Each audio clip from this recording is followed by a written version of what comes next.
My name again is Jay Underwood, Pastor Jay, Je m'appelle Jay Underwood ou Pasteur Jay. and my family and I, we live in Los Angeles. Avec ma famille, on habite à Los Angeles. I thought I would just tell you just a brief bit about myself Et je before we voulais jump juste vous into raconter un peu God's mon Word. histoire avant qu'on se lance dans ce partage. I made my living as an actor for over 20 years in Hollywood. Pendant plus de 20 ans, j'ai gagné ma vie en tant qu'acteur à Hollywood. I call myself a blue-collar actor in that a lot of actors have to wait tables at restaurants and do other things, but I was able to make my living as an actor. Alors, je sais pas comment traduire blue collar, mais l'idée, c'est la classe moyenne des acteurs où j'ai quand même pu survivre de mon art sans être parmi les stars. And that's I love doing it. I love the craft of acting and making movies, and I thought that was all I ever wanted to do. It was all I was trained to do. Et j'ai beaucoup aimé cette vie que j'ai eue, de vivre de mon art, de le pratiquer. Je pensais que c'était ce que j'allais faire pour toute ma vie. But as you might know, when you watch the movies or TV these days, there's a lot of stuff that, especially as a Christian too, you just don't want to be a part of. Mais voilà, si vous regardez de temps en temps la télé, vous pouvez constater que en tant que chrétien, il y a beaucoup d'émissions, de shows, de films où c'est difficile de participer en tant qu'acteur. So I found myself saying no to more and more jobs. Et donc j'ai commencé à dire non de plus en plus à de plus en plus d'offres. And I would ask the Lord, I don't understand what's going on, because if I keep saying no, eventually I'm not going to have a job and I won't be able to, pay for mortgage or family. Et je posais la question à Dieu, si je continue à dire non, comment est-ce que je vais payer les factures? Comment est-ce que je vais vivre ma vie? And it was in that time that then the Lord called me into full-time ministry. Et c'est à ce moment-là que j'ai eu la conviction que Dieu m'appelait pour être pasteur à temps plein. And so I went to seminary and J'allais à la faculté de learned théologie, la Bible j'ai étudié la Bible and became a pastor. et je suis devenu pasteur. One of the neat things about our church is that it is in Burbank, California, so it's the movie capital of the world. Non, et notre église est à Burbank, qui est la capitale mondiale des films. So we have lots of people in our church that are a part of the film industry. Et on a pas mal de personnes dans notre église qui font partie de l'industrie du film. So I have a fellowship group where we get together once a month, and it's people from different aspects of the film industry, and we talk and share and pray for one another. Donc on a un groupe de partage avec des gens de l'église qui font tous partie de cette industrie. Because it's very difficult to be a Christian in the entertainment industry. Parce qu'il y a beaucoup de défis pour être un chrétien fidèle dans cette industrie. The industry is not very kind to Christians. C'est pas une industrie qui est favorable aux chrétiens. But I am very happy to be doing what I'm doing now. I wouldn't want to be doing anything else. Mais je suis comblé à faire ce que je fais aujourd'hui et je ne voudrais pas faire autre chose. I should mention my wife and I have been married for, it'll be 32 years this year. Dans cette année, on sera mariés 32 ans avec mon épouse. And we have 6 children and our first grandchild. On a 6 enfants et un petit enfant. So, yeah, that's it. Voilà, c'est moi. They can always ask me questions too. Et bien sûr, j'ai envie de parler, donc venez me poser des questions. J'ai envie d'apprendre à vous connaître aussi.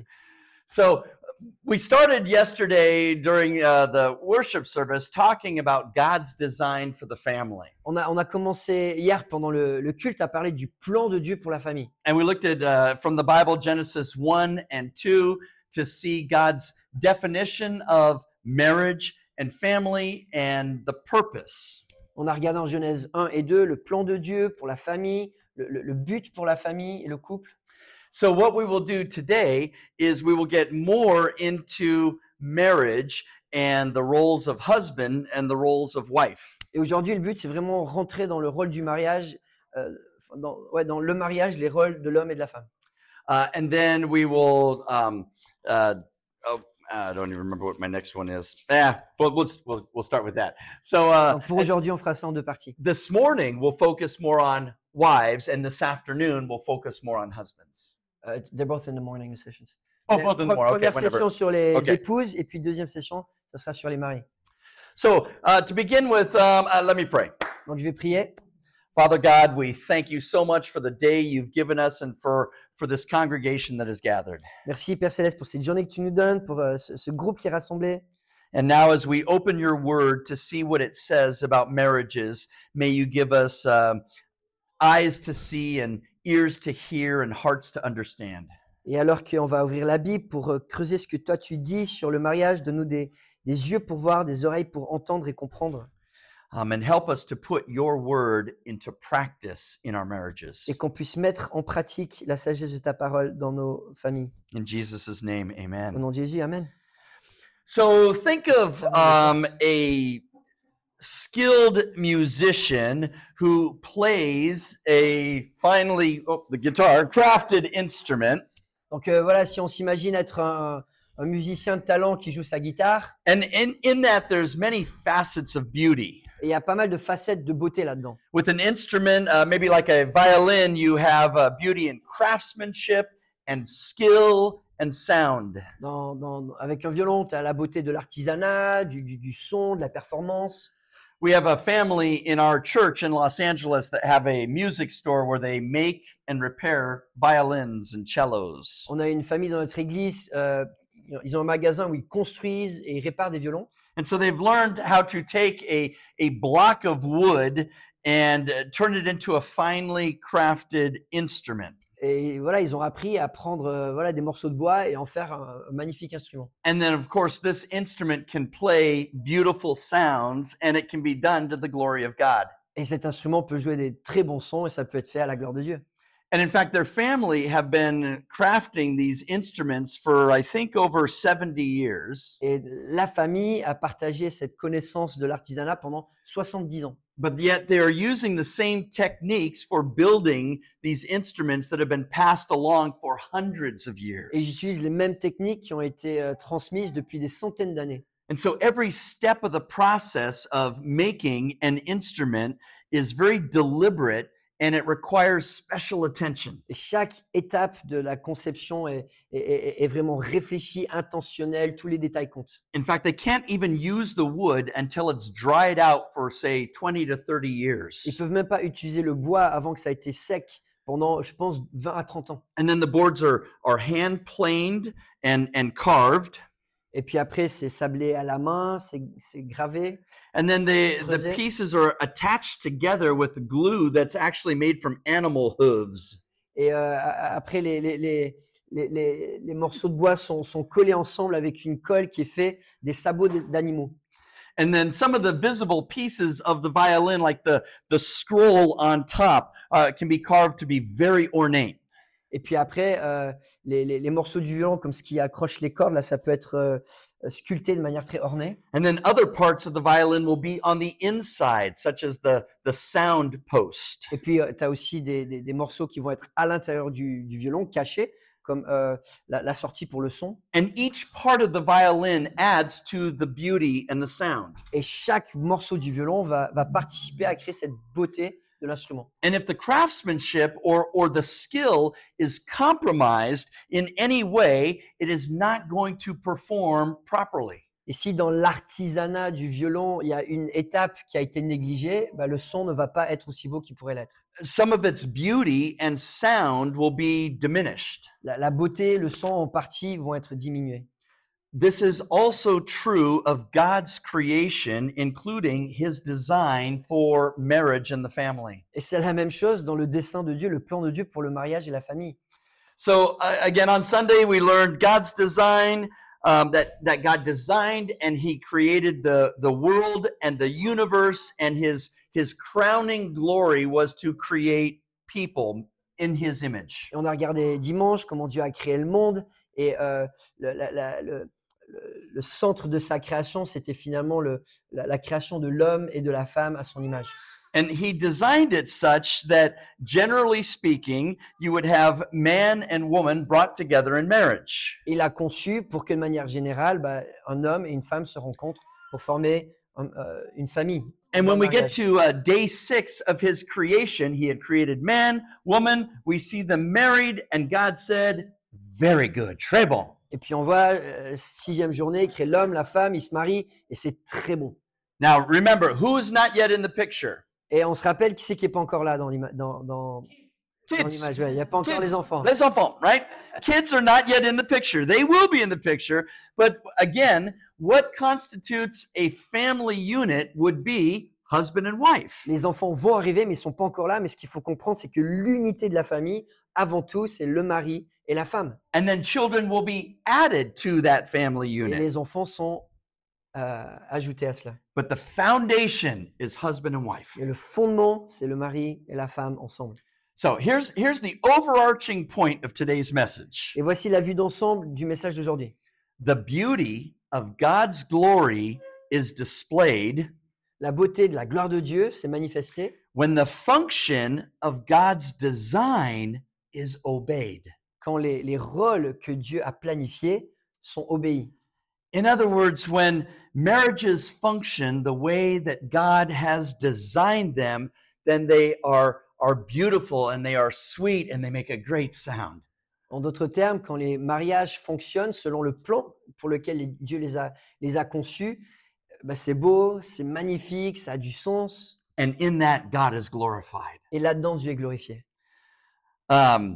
Unfortunately, after the very good of Genesis 2 comes Genesis 3. And what happens in Genesis 3? Malheureusement, après le très bon de Genèse 2, il y a Genèse 3. Qu'est-ce qui se passe en Genèse 3?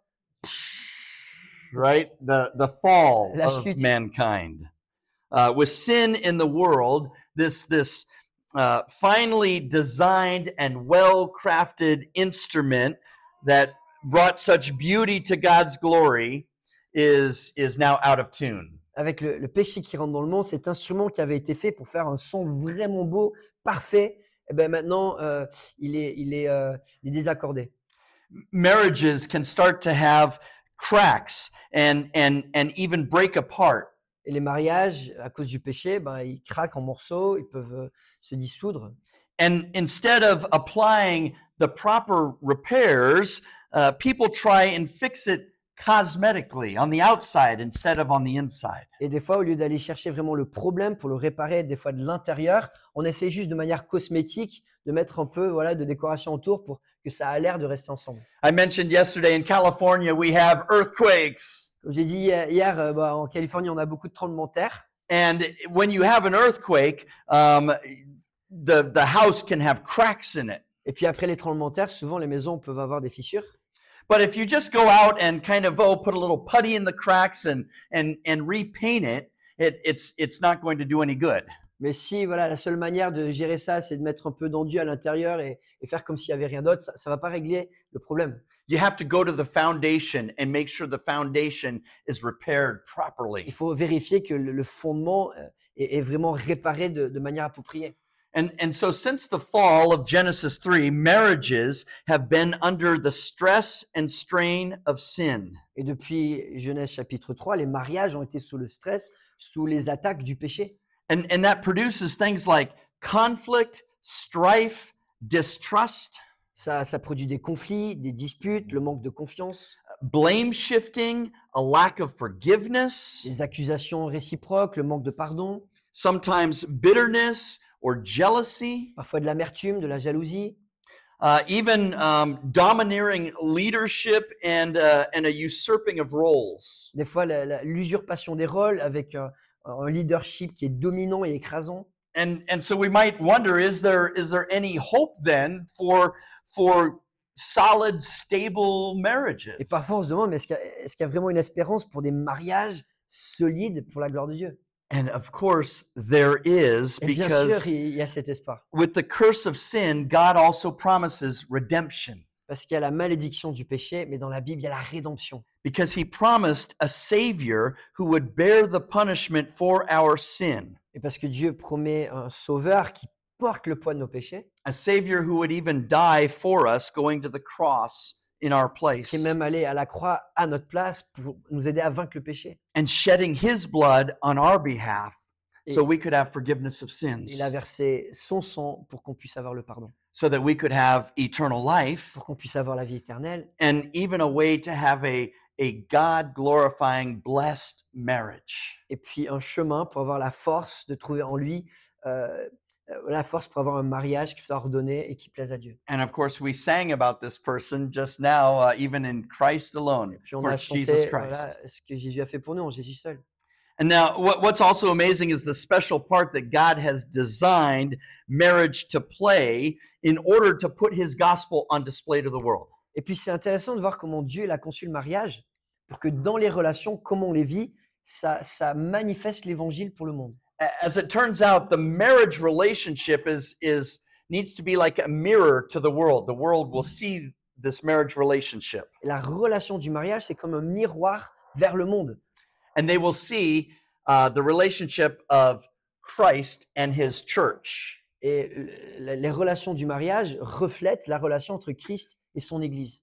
And so this is why the Apostle Paul gives specific instructions in the book of Ephesians for how the husband and wife are to function in marriage. Et c'est comme ça que Paul, dans l'épître aux Éphésiens, va donner des fonctions, des rôles pour l'homme et la femme pour pouvoir refléter Dieu. And so that's why we'll turn to Ephesians 5. If you have your Bible, you're welcome to turn to Ephesians chapter 5. Si vous avez vos Bibles, Éphésiens chapitre 5.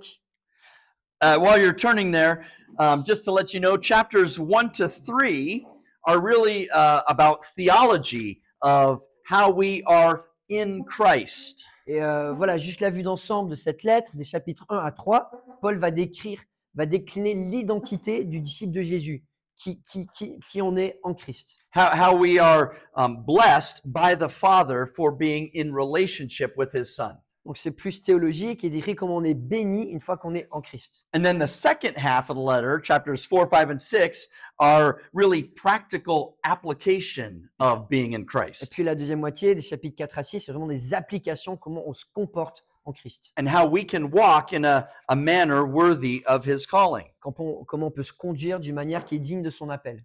And so we want to ask the question, how do we live so that his gospel can be seen by the world in our marriages? Et du coup, ça nous donne les instructions, comment est-ce qu'on peut vivre pour que la beauté de son évangile soit manifestée dans le monde.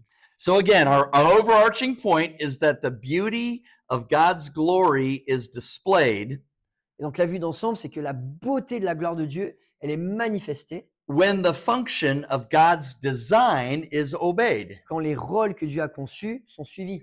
Why don't you just go ahead and read 22 to 33? Et je vais No lire point in me reading it too. versets 22 à 33, chapitre 5 d'Éphésiens. Femmes, soumettez-vous à votre mari comme au Seigneur, car le mari est le chef de la femme, comme Christ est le chef de l'Église, qui est son corps et dont il est le sauveur. Mais tout comme l'Église se soumet à Christ, que les femmes aussi se soumettent en tout à leur mari. Marie, aimez votre femme comme Christ a aimé l'Église. Il s'est donné lui-même pour elle, afin de la conduire à la sainteté, après l'avoir purifiée et lavée par l'eau de la parole, pour faire paraître devant lui cette Église glorieuse, sans tache, ni ride, ni rien de semblable, mais sainte et irréprochable. C'est ainsi que les maris doivent aimer leur femme comme leur propre corps. Celui qui aime sa femme s'aime lui-même. En effet, jamais personne n'a détesté son propre corps. Au contraire, il le nourrit, en prend soin, comme le Seigneur le fait pour l'Église, parce que nous sommes les membres de son corps, formés de sa chair et de ses os.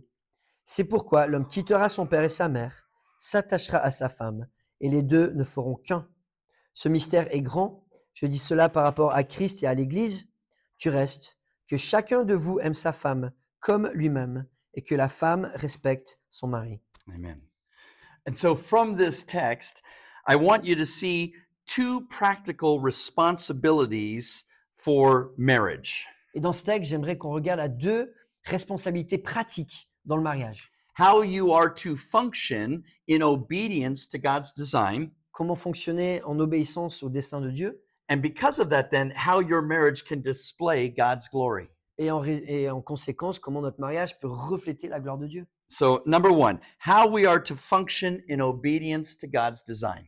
Et premièrement, comment est-ce qu'on peut fonctionner selon le dessein de Dieu, le plan de Dieu. So we go back to Genesis chapter 2, and we see that Adam was created first, followed by Eve to be his helpmate. Quand on regarde à la création, premièrement, Adam est créé, et ensuite, Ève est créée pour être sa semblable. Son And vis-à-vis. then when they were joined in marriage, they became one flesh. Et unis dans le mariage, ils ne deviennent plus qu'un.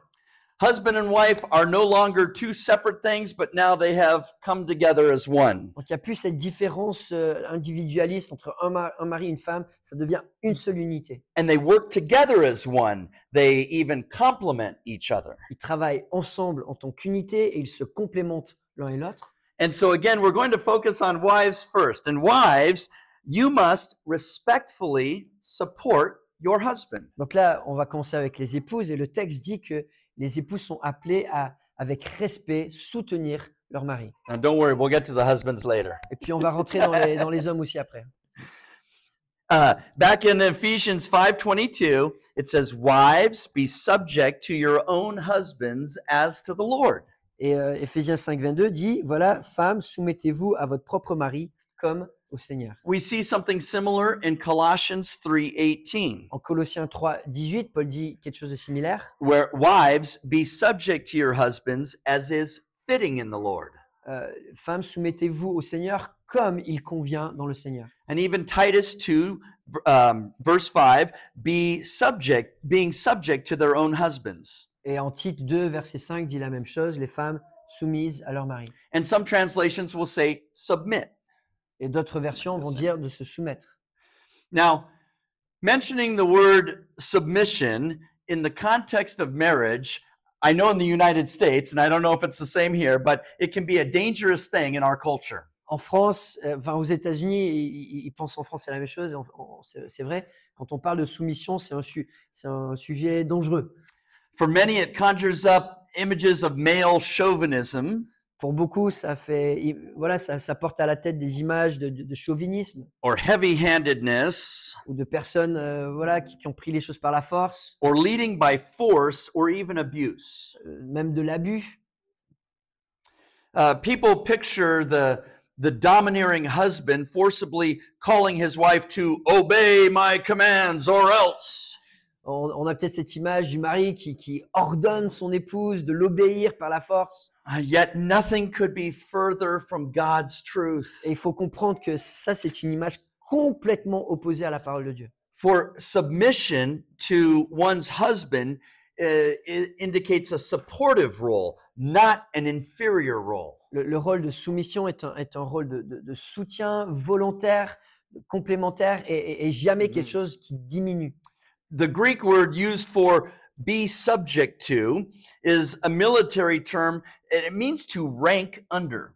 Et le terme en grec est aussi utilisé dans le contexte militaire qui signifie avoir un rang inférieur. It simply means to follow the lead of another. Et c'est simplement suivre le leadership de quelqu'un d'autre. And we do this all the time in society, don't we? On fait ça constamment dans la société.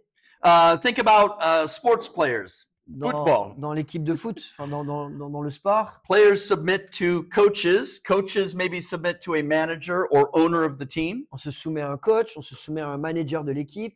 In the workplace, employees submit to bosses. Dans le monde du travail, les employés sont soumis à leurs boss. Those bosses maybe to other bosses and other bosses. Et puis ces boss ont des boss qui ont des boss. Students will submit to teachers and teachers les to a élèves se headmaster or principal. À des profs qui eux-mêmes sont soumis à des principales. In the restaurant, you have kitchen assistants, and they submit to the commis chef. Commis chef, Dans les restaurants, ouais, t'as les assistants cuisiniers qui sont soumis au chef, who submit to the chef du parti, qui eux-mêmes sont who submits to the soumis- sous chef, who Voilà, submits c'est to un the chef de cuisine, sous-chef, chef de cuisine. who submits to the executive chef. Puis t'as le chef exécutif tout en haut. And it's interesting because nobody in society seems to have a problem with these roles of support or submission Et dans la société, on n'a pas vraiment de problème avec le fait qu'il y a une hiérarchie de soutien. until you mention it in regard to marriage, and Et then puis ça devient un tabou quand on en parle dans le mariage. and people's claws and fangs Et là, t'as les griffes, come t'as les out dents when qui you start commencent à talking sortir. about submission. Ugh. But the husband and wife relationship is a love relationship. Parce qu'il faut comprendre que la relation du mari et de la femme est basée tout dans l'amour. It is the most intimate of all human C'est relationships. la relation la plus intime qui existe pour l'humanité. It is a covenant marriage in which two adults become united as one. Une alliance dans laquelle deux adultes deviennent un. And within this union, one partner lovingly takes the lead, and the other willingly and actively supports their lead. Et dans cette relation, bah, il y en a un qui va porter la charge, qui va être le leader-serviteur, et l'autre qui va soutenir. But again, while this is a role of support or subordination, it is in no way inferior. Mais il faut comprendre que dans ces rôles, il n'y a pas du tout de mention d'infériorité. A wife is no less of a person or of less value than a husband because she follows his lead. Le fait qu'une une épouse soit en soutien ne fait en rien de elle quelque chose d'inférieur. And we know this because God made both men and women in his what?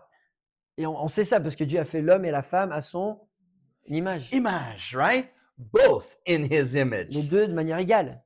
In 1 Peter chapter 3 verse 7, the husband is told to honor his wife En Pierre 3,7, il est écrit que le mari doit honorer sa femme because she is a fellow heir of the grace of life. parce que c'est une co-héritière de la grâce de la vie. She is as much an heir of the grace of life as he Elle est is. autant une héritière de la vie que lui. And in this, the grace of life is not necessarily referring to salvation, but to the marriage. That's the context of Là, le that contexte de passage. cette grâce de la vie, c'est pas forcément la vie éternelle, mais le mariage. In that, she is an equal partner in marriage, in Et this c'est une relationship. partenaire complètement égale. But equality does not mean she is identical to her husband. Mais l'égalité ne veut pas dire que c'est identique. God brought together the two people in order to fulfill different roles, but yet still united. Donc Dieu amène un homme et une femme ensemble pour remplir des rôles différents, même s'ils sont unis. The husband and wife don't mirror each other, but rather they complement each other. Le but, c'est pas juste d'être un miroir, mais c'est vraiment de se complémenter. Our equality is not only seen in our roles in marriage, but it's seen in our relationship with Jesus Christ. Et l'égalité, ça se voit dans le mariage, mais ça se voit aussi dans la relation avec Jésus.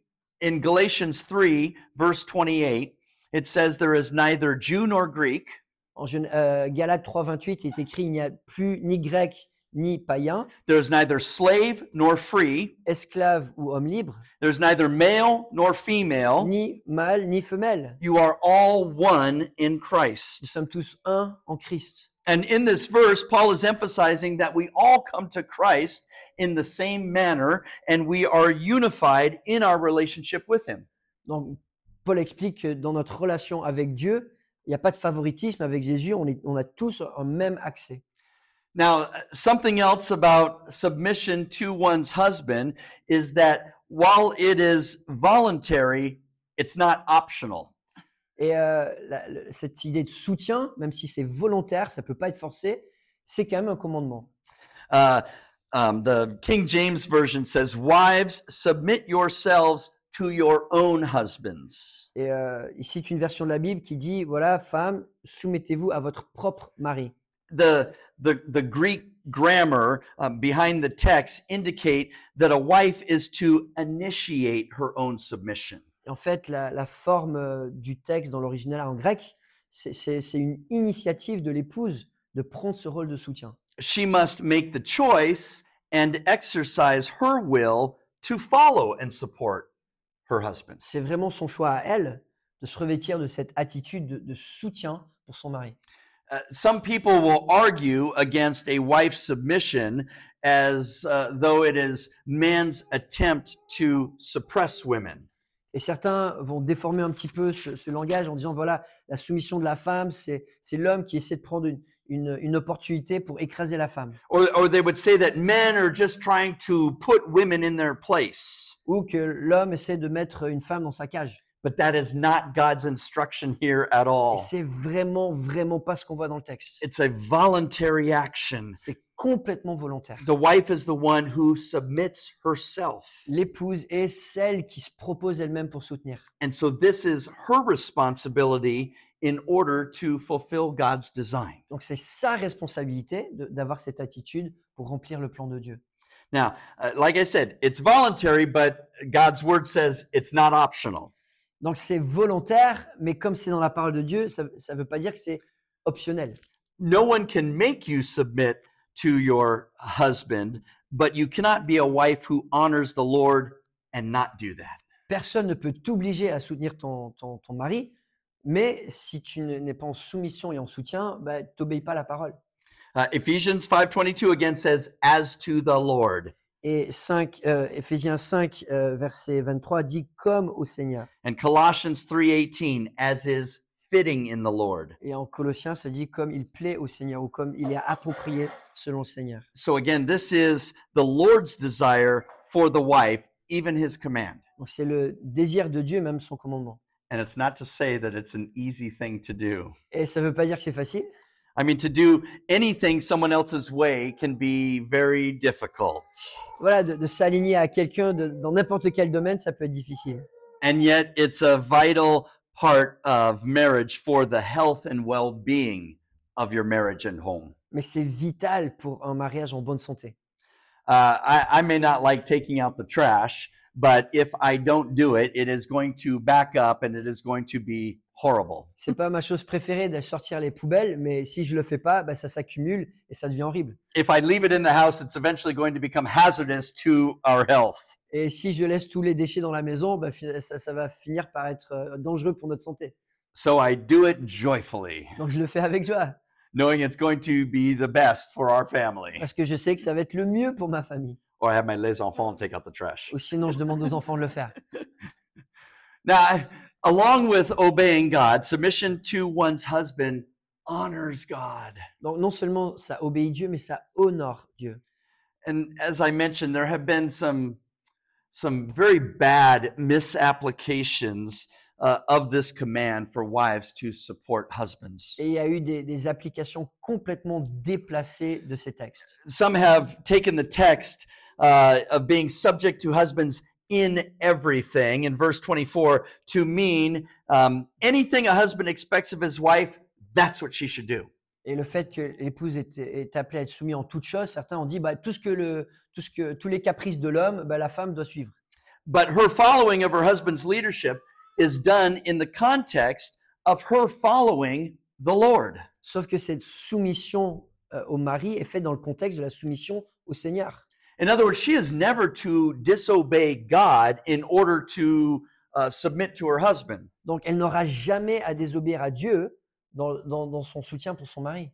Whatever she does, it should be as to the Lord and fitting in the Lord. Donc tout ce qu'elle fait pour son mari doit aussi être fait pour le Seigneur et d'une manière qui plaît à Dieu. Maybe you know a story from Acts 5 about a man named Ananias. Peut-être on se rappelle l'histoire en Acte 5 d'un homme qui s'appelle Ananias. He lied about how much he had given financially to the Lord. Il avait vendu son terrain, il avait menti, il avait donné l'argent, mais il avait menti sur le montant exact. Does anyone remember what happened to him? On se rappelle ce qui se passait avec lui? Exactly. Struck dead. Il est frappé et il meurt tout de suite. His wife knew what her husband had done, and she went along with the sin. Et son épouse savait ce que son mari avait fait et elle l'a suivi là-dedans. What happened to her? Et qu'est-ce qui s'est passé avec elle? Pareil, même sort. Exactly. She should have told the truth. Elle aurait dû dire la vérité. She should have obeyed God rather than her Elle husband. aurait dû suivre Dieu et pas son mari. No wife should submit in the sense of following her husband by dishonoring or blaspheming God. Aucune épouse doit suivre son mari d'une manière qui blasphème ou qui est en contradiction avec She Dieu. should never participate in any falsehood or criminal activity or sin of any kind. Elle ne devrait jamais participer à des choses qui sont mensongères ou qui sont criminelles ou qui déshonorent Dieu. To follow her husband in sin is not biblical submission. Donc de suivre son conjoint dans le péché, c'est pas du tout biblique. 1 Peter chapter 3 verses 1 and 2 speak to wives who are married to men who disobey the word of God. Et 1 Pierre 3, versets 1 et 2 parle d'épouses qui sont mariées à des maris qui désobéissent au Seigneur. And in that passage, Peter tells wives still to be submissive and pure and respectful to their husbands, Et même dans ce contexte, Paul encourage les épouses à soutenir leur mari en restant pures, even if the husband is disobedient to God. même si le mari est désobéissant au Seigneur. In fact, Peter says that their godly behavior is for the purpose of winning their husband over. Mais que la piété des épouses va permettre à gagner le mari. In other words, a disobedient husband will see his wife's godly character En d'autres mots, un mari qui n'est pas soumis au Seigneur, il va voir l'attitude qui plaît à Dieu de son épouse. he will see her godly behavior and hopefully repent of his disobedience. Il va voir la beauté de la piété de son épouse et ça va l'encourager à se repentir pour connaître cela. Because she will have won him over. Parce qu'elle l'aura gagné par son attitude. And even in that situation, a godly wife will encourage her husband in fulfilling his role of leadership by her respectful, patient, and encouraging attitude. Et même dans ces situations, la femme qui fidèlement soutient son mari va pouvoir accomplir ce que Dieu voulait. And we even see this respect at the end of Ephesians in 5:33, Et, that she's to respect her husband. et on voit cette notion de respect aussi qui est répétée en Éphésiens 5:33. Now, something else about a wife's submission is there are no conditions put on her. Et quand Paul va parler de cette attitude de soumission, il ne met aucune condition particulière. She's not to say, well, I will submit to him if he submits to God, C'est pas bon, je me soumets à lui si lui se soumet à Dieu, or I will support him if he loves me properly, ou je le soutiens s'il m'aime toujours de la bonne manière, or I will submit to him if he does exactly what I want him to do. ou je me soumets s'il fait tout ce que moi je lui demande de faire. Some husbands lead in a way that do not encourage their wives to follow, Et il unfortunately. y a des maris qui se comportent d'une manière qui n'encourage pas les épouses à suivre. But if she is to honor the Lord, and as long as her husband is not asking her to sin, she should submit and support him. Mais si elle veut honorer le Seigneur, tant que son mari lui demande pas de faire des choses qui sont contre sa conscience et qui sont du péché, ben elle peut suivre. We're going to wrap this up, but I want to say one brief word about abuse. Et on va arriver à la conclusion, mais je voudrais juste dire un petit mot sur l'abus. This is not to say that a wife can be abused and that she should still submit to her husband, especially if it's physical abuse. Et ça veut surtout pas dire que s'il y a une épouse qui est dans une situation d'abus, qu'elle doit rester dans cette situation. Or if a wife is abusing her husband, I guess. Ou si c'est l'inverse aussi. But if the husband is physically abusing his wife, she needs to get out of there. Si un mari qui abuse, et notamment physiquement son épouse, elle doit sortir de ce mariage. And he needs to be reported to the authorities. Et lui doit être rapporté aux autorités. Her physical safety is of highest importance. Et la sécurité physique des épouses est de la plus haute importance. God holds a premium on life. Et Dieu valorise la vie. And if there is physical abuse going on, again, there needs to be some kind of separation to ensure the wife's safety and the safety of any children. Et le plan de Dieu, c'est de protéger aussi les faibles, et de protéger les épouses, les enfants, pour que ces choses-là ne se passent pas. Now, what about mental or spiritual abuse? Alors, on peut penser aussi de l'abus mental ou spirituel. It's a little more difficult. C'est un peu plus difficile des fois de discerner ça. And this is where the elders of the church would come in to give godly counsel and to help the wife. Et c'est là où avoir de l'aide de l'extérieur est très utile, notamment les anciens de l'Église, And hopefully give godly counsel to the husband if he was willing to accept it. et de donner des conseils selon Dieu, notamment à l'homme s'il est prêt à écouter. All right, so in summary, for the wives, biblical submission is recognizing and honoring the husband's leadership in the marriage. En d'autres termes, ce que Dieu encourage les femmes, c'est de reconnaître la position de leader-serviteur de l'homme et de soutenir ce rôle. Because the beauty of God's glory is displayed Parce que c'est la beauté de la gloire de Dieu qui est manifestée when the function of God's design is obeyed. quand les rôles que Dieu a donnés, a conçus pour le mariage sont suivis. And like I said, at our next session, we'll talk about husbands. Et puis dans la prochaine session, on va parler des maris. Let me pray. On va prier. Father God, I thank you for all of the folks that are here this morning. Merci Père Céleste pour tous ceux qui sont présents ce matin. We thank you for marriage and your beautiful design for how marriage is to work. Merci pour le mariage et ton plan magnifique avec lequel tu l'as conçu. We thank you for husbands and wives. Merci pour les maris, pour les épouses. And we pray for wives that they would be able to support and submit to their husband's leadership. Et on prie que les épouses puissent avoir cette attitude de soutien envers leur mari, Knowing that in doing so, they are honoring and glorifying you. sachant en faisant cela, ça te glorifie et ça t'honore. And we pray this in Jesus' name. Amen. On prie ça au nom de Jésus. Amen.